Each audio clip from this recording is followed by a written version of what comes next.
ओम नमः शिवाय। सभी व्यूअर्स को धन्यवाद करते हुए आज मैं एक बहुत इंटरेस्टिंग टॉपिक पे आपको थोड़ी सी अपनी तरफ से कोशिश कर रही हूँ समझाने की। यह है आपके सिग्नेचर पे, मतलब आपके जो हस्ताक्षर होते हैं उनसे आप कैसे पता लगा सकते हैं कि जो हस्ताक्षर आप कर रहे हैं या आपके लिए आप किसी और के हस्ताक्षर रीड कर रहे हैं, तो मतलब वो किस तरह का उसका मिजाज होगा, उसका स्वयं के लिए है तो उसका भविष्य कैसा होगा, दूसरों के लिए आप थोड़ा सा रीड कर सकते हैं, अंदाज लगा सकते हैं। एक्यूरेट होना तो 100% तो कोई भी गारंटी नहीं होती, लेकिन फिर भी एक छोटी सी कोशिश मेरी तरफ से है। हस्ताक्षर जो है आपकी एक पहचान होते हैं, आइडेंटिटी होती है आपकी, मतलब। और दूसरे रूप में अगर देखा जाए तो ये इसका सीधा संबंध एस्ट्रोलॉजी से, न्यूमरोलॉजी से होता है। आप अपने हस्ताक्षर को बदल के आपके भविष्य की कुछ दुर्घटनाएं या कुछ ऐसी चीज़ें जो कि आपको अनचाही आपको मिलती हैं, जो कोई भी नहीं चाहता, जैसे कि स्ट्रगल है, आपकी हेल्थ खराब है या आपके संबंध है, कोई भी नहीं चाहेगा ना कि उसमें बिगाड़ हो जाए। वो क्या होता है, वो आपके उससे जुड़ी हुई रहती है, मतलब आपके एस्ट्रोलॉजी, न्यूमरोलॉजी, और फिर वो आपके सिग्नेचर को दर्शाते हैं। आप किसी के हस्ताक्षर से ये पहचान कर सकते हैं कि वो मतलब उस व्यक्ति में क्या कमियां हैं और क्या खूबियां हैं। एक तरह से आपके व्यक्तित्व को दर्शाता है, आपका स्वभाव कैसा है, आपकी सोच कैसी है, करियर में आप कितनी ऊंचाइयों तक हैं। अगर आप किसी की सिग्नेचर देख लें, आपको पता नहीं हो कि ये हायर पोस्ट पे है या कहाँ काम करता है, थोड़ा सा अंदाज लगा सकते हैं। लेकिन होता ये है कि जब मतलब हस्ताक्षर बनाने की या शुरुआत करते हैं, जब पहले शुरुआत कहाँ से होती है, स्टूडेंट्स लाइफ से होती है। उस समय ज़्यादातर जाने अनजाने लोग हस्ताक्षर बना लेते हैं, और उसमें कई लोग ऐसे भी होते हैं कि वो सुंदरता भी देख लेते हैं कि हस्ताक्षर सुंदर होना चाहिए। कई लोग ऐसे सोचते हैं कि ऐसे हस्ताक्षर होना चाहिए जो किसी कोई और उनकी कॉपी ना कर पाए, मतलब थोड़ा सा कॉम्प्लिकेटेड होते हैं। और कुछ ऐसे होते हैं कि सोचते हैं कि हस्ताक्षर बहुत शॉर्ट में होना चाहिए।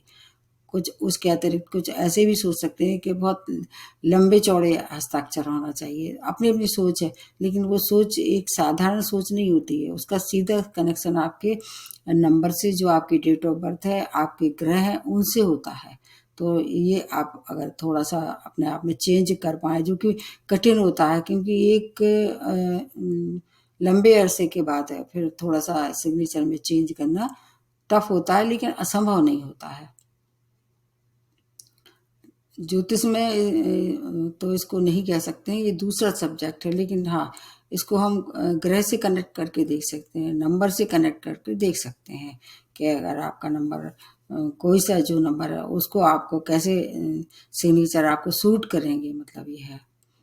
इसका डीपली अध्ययन किया है और उसके बाद फिर मैंने थोड़ी सी कोशिश की, क्योंकि कई बार जीवन भर आदमी संघर्ष करता रहता है, डिफीट खाता रहता है, पैसे के लिए परेशान रहता है, उसके रिश्ते खराब होते हैं और वो समझ नहीं पाता है। लेकिन आपकी ये सब जो चीज़ें वो आपके सिग्नेचर में छिपी हुई होती हैं, तो आपको ये देखना होगा कहीं वहाँ कुछ गड़बड़ तो नहीं है। इसलिए अगर हो सके तो उसको थोड़ा सा इम्प्रूव करने की, सुधारने की कोशिश करना चाहिए।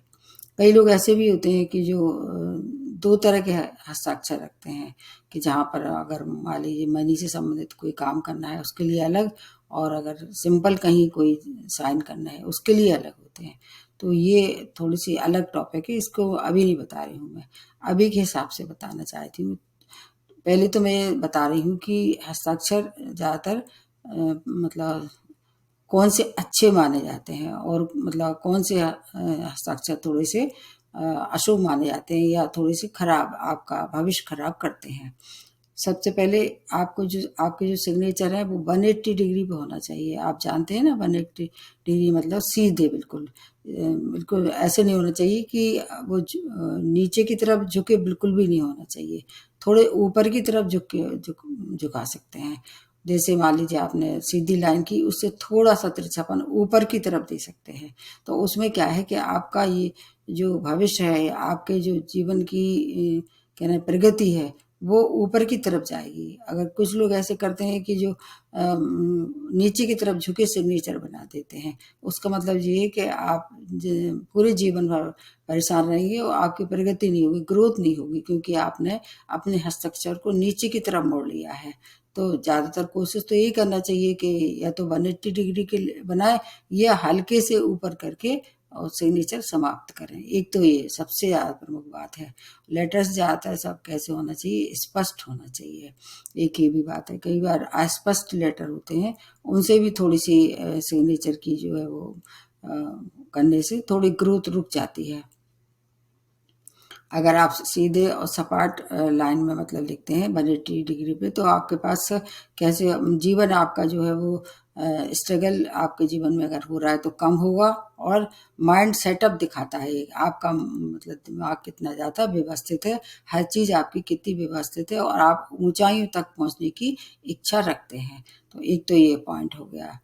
और ऊपर की तरफ और थोड़ा सा तिरछा, आपको हमेशा उन्नति मिलती रहेगी, आपकी बहुत सी मनोकामनाएं पूर्ण होती रहेंगी, विशेष तौर से मनी से रिलेटेड आपका जीवन थोड़ा सा संघर्ष से कम गुजरेगा। जबकि नीचे इसके विपरीत अगर आपने थोड़े झुके हुए अक्षर बनाए, लेटर्स बनाए, तो आपका जीवन जो है उन्नति कम होगी, धीरे धीरे होगी, और हो सकता है कई बार आप अवनति के भी शिकार हो जाएं और आपको नेगेटिव थिंकर ज़्यादा हो जाएंगे। ऐसा भी देखा गया है, अगर कुछ सिग्नेचर नीचे की तरफ होते हैं तो आप नेगेटिव थिंकर भी बन सकते हैं, उसकी वजह से आपको डिप्रेशन भी हो सकता है।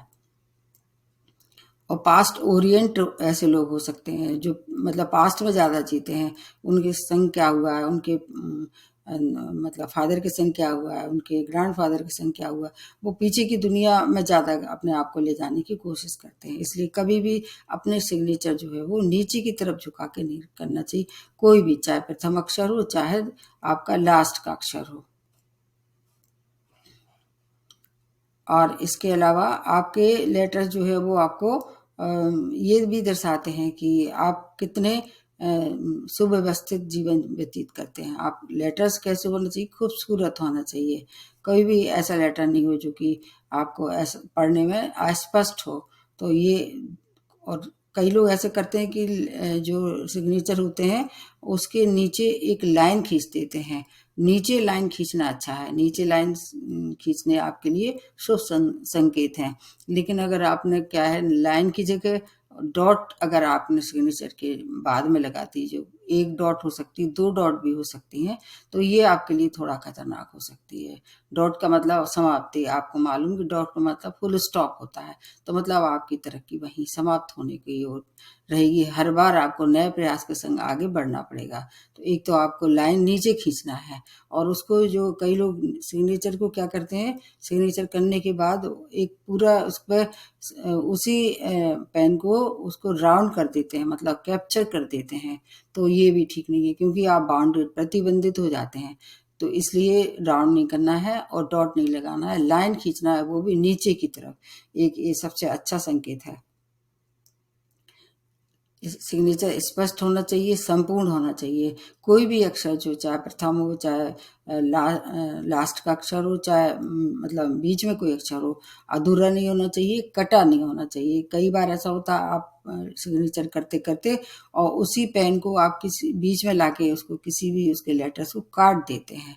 वो आपके आर्टिस्टिक दिमाग की उपज होगी, लेकिन उससे क्या होगा, आपकी तरक्की कहीं बीच में जिस लेटर को आपने जहाँ जिस मतलब कहना चाहिए जिस प्लेस पे उसको काटा है, वहीं आपकी तरक्की रुक जाती है। इसलिए सिग्नेचर को स्पष्ट होना चाहिए, संपूर्ण होना चाहिए, कटे फटे नहीं होना चाहिए। अब इसमें ये तो मैंने थोड़ा सा बताया अभी केवल, अभी और आगे भी दूसरी बार दोबारा जब मैं वीडियो बनाऊंगी, अगर ये आपको पसंद आता है।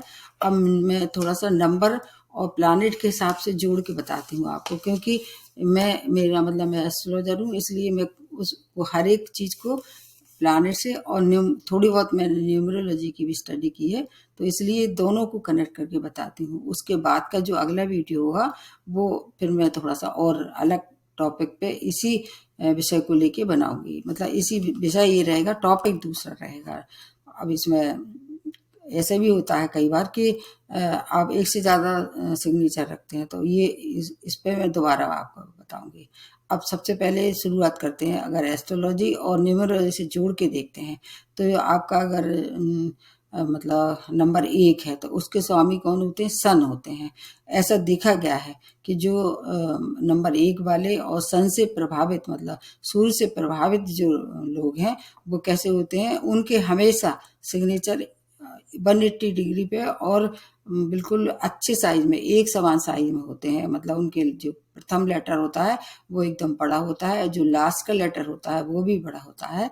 लेकिन उसमें एक अच्छी बात ये देखी जाती है कि ये अपने लेटर को अंडरलाइन कर देते हैं और समान रेखा, मतलब बिल्कुल सीधी रेखा में सिग्नेचर समाप्त करते हैं। ना उसको खींचते हैं लास्ट लेटर को, ना प्रथम लेटर को बाउंड करते हैं, ना पूरे को बाउंड करते हैं, प्रतिबंधित जिसको सर्किल जिसको बनाना। तो इसलिए 1 नंबर वाले आप पहचान कर सकते हैं अगर उनका सिग्नेचर बिल्कुल स्पष्ट है और पहला लेटर कैपिटल लेटर है और 180 डिग्री है और नीचे अंडरलाइन करना।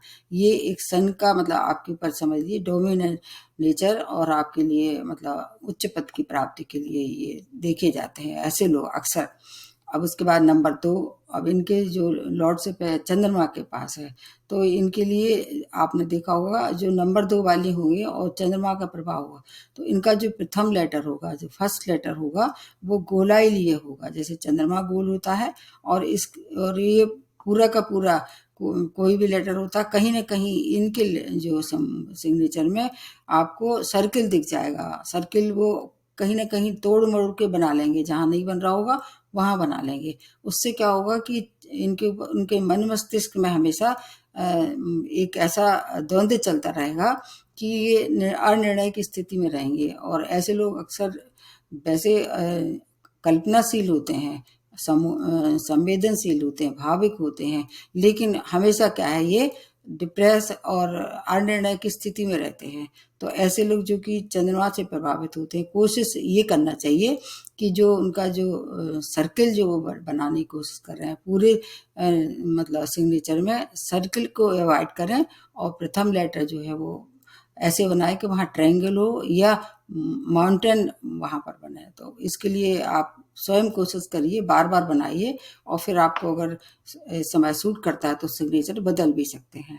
अब इसके बाद नंबर 3, इनके ऊपर प्रभुत्व किसका रहता है? इनके पास रहती है लॉर्डशिप रहती है जो 3 नंबर वाले होते हैं जुपिटर की, मतलब गुरु बृहस्पति के इनको वरदान प्राप्त होता है। तो इनका एक विशेष लक्षण होता है कि इनका जो प्रथम अक्षर होता है वो काफ़ी स्पष्ट होता है और बिल्कुल पढ़ने में बिल्कुल ठीक ठीक आता है और ज़रूरत से ज़्यादा बड़ा होता है, क्योंकि बृहस्पति ग्रह क्या होता है? बृहद होता है, बड़ा होता है। तो जितनी ज़रूरत नहीं होती उससे ज़्यादा ये मतलब बड़ा जो लेटर बना लेते हैं प्रथम वाला। और उससे क्या होता है, जो नीचे बचे हुए जो लेटर्स होते हैं उसके कंपैरेटिवली काफ़ी छोटे दिखाई देते हैं। ये नहीं करना है। मैंने बताया कि लेटर सब एक से होना चाहिए, प्रथम लेटर कैपिटल, लेकिन जो बचे हुए लेटर्स हैं वो बहुत छोटे नहीं हों। नहीं तो फिर क्या है कि आपका जो मतलब जो बाल्यकाल है या जो युवावस्था है या थोड़ा जीवन क्या है प्रारंभ का बहुत ज़्यादा सुखी होगा और संपन्न होगा, उसके बाद धीरे धीरे आपकी संपन्नता कम होती जाएगी, क्योंकि ऐसे लोग बुद्धिमान बहुत होते हैं, बुद्धि के दम पे ही ये सब अपना जो अचीवमेंट करते हैं। तो लेटर्स को बहुत छोटा नहीं करना है कंपैरेटिवली पहले लेटर के, क्योंकि बृहस्पति ये आकाश तत्व के स्वामी है ये, तो आपको इस बात का विशेष ध्यान रखना चाहिए। अब उसके बाद आ जाते हैं 4 नंबर है जो कि राहु को दर्शाता है। आपको पता है राहु बहुत रहस्यमयी छाया ग्रह है एस्ट्रोलॉजी की दुनिया में। ऐसे लोग जिनका कि राहु इनके ऊपर अगर शासन करती हैं, राहु की लॉर्डशिप है इनके पास, अक्सर ऐसा देखा गया है। मतलब 100% तो नहीं कह सकते हैं, क्योंकि कोई भी बात एक्यूरेट बिल्कुल 100% नहीं होती है, पर संभावना जिसको व्यक्त कर सकते हैं। इनका जो सिग्नेचर होते हैं हमेशा अस्पष्ट होते हैं, अनक्लियर होते हैं, क्योंकि जैसे राहु रहस्यमयी होता है, इनके सिग्नेचर भी रहस्यमयी होते हैं।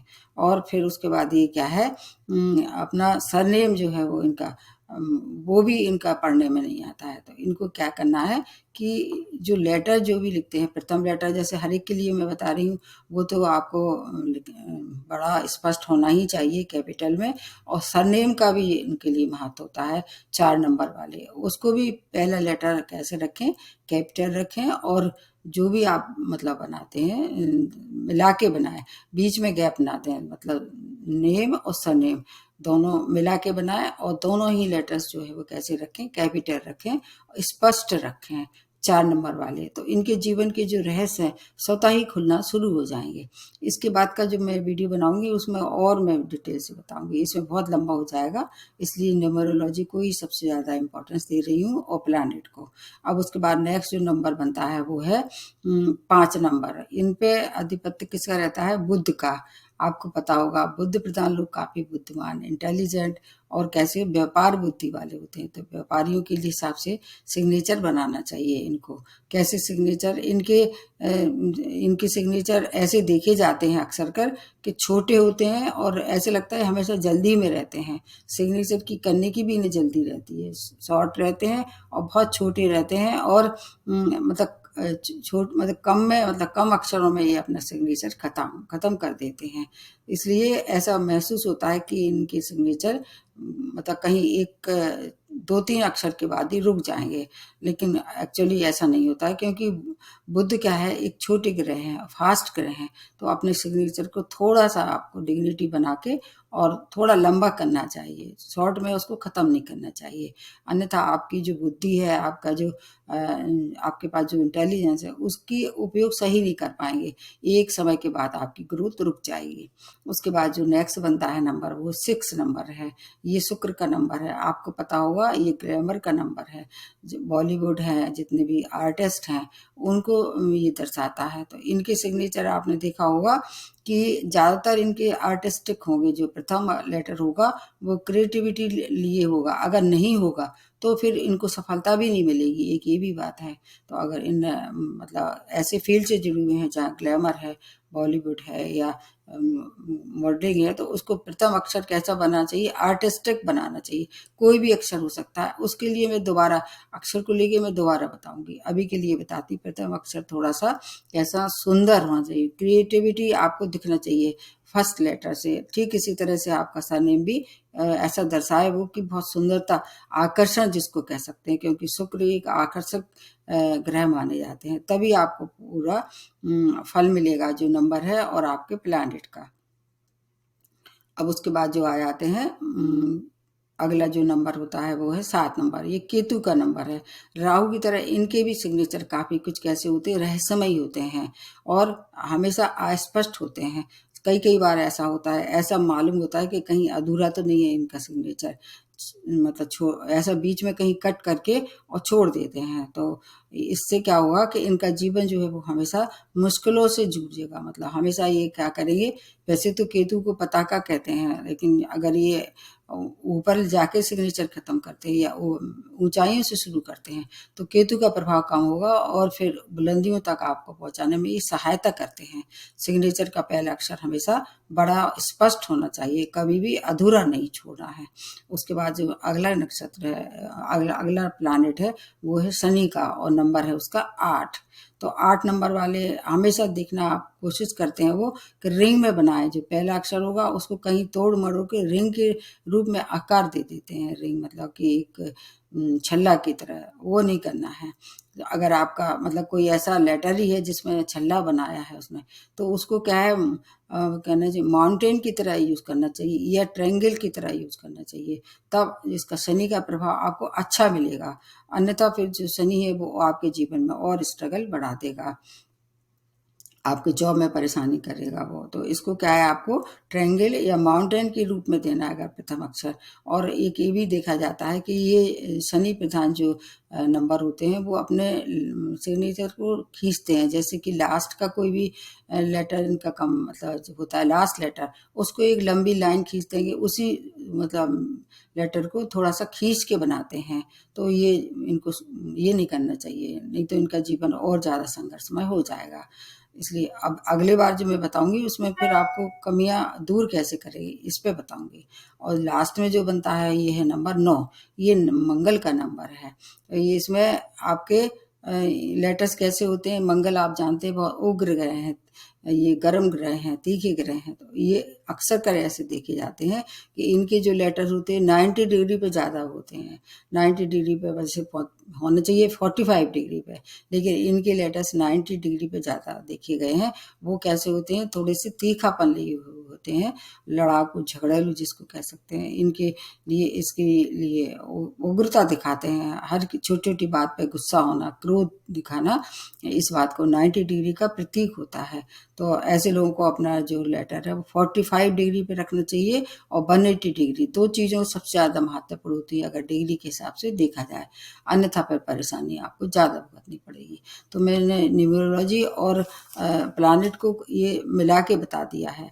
अब अगले जो उसमें होंगे, जो भी मैं बनाने वाली हूँ, इसी से संबंधित अभी एक और वीडियो बनाऊंगी मैं, उसमें आपका सुधार बताऊंगी कि कौन कौन सी चीज़ें आपको ध्यान रखना चाहिए सिग्नेचर के समय। अब इसमें आप मनन कीजिए, अगर जो नंबर के और प्लैनेट के हिसाब से अगर कुछ सुधार हो सकता है तो कोशिश कीजिए। और अगले लेटर में मैं इंक के हिसाब से भी कौन से इंक से सिग्नेचर करना चाहिए ये थोड़ा सा और बताने की कोशिश करूंगी। आज यहीं समाप्त करती हुई नमस्ते, धन्यवाद। और मैंने जो एक दूसरा एक चैनल बनाया है आप लोगों के लिए वास्तु शास्त्र से संबंधित, आप अगर उसको देखना चाहते हैं तो आप देखिए, उसको भी थोड़ा सा आप सहयोग कीजिए। हो सकता है आपके लिए कुछ ऐसी वास्तुशास्त्र से संबंधित सब्जेक्ट मिले जो आपके संघर्षों को कम ही करें। नमस्ते और धन्यवाद।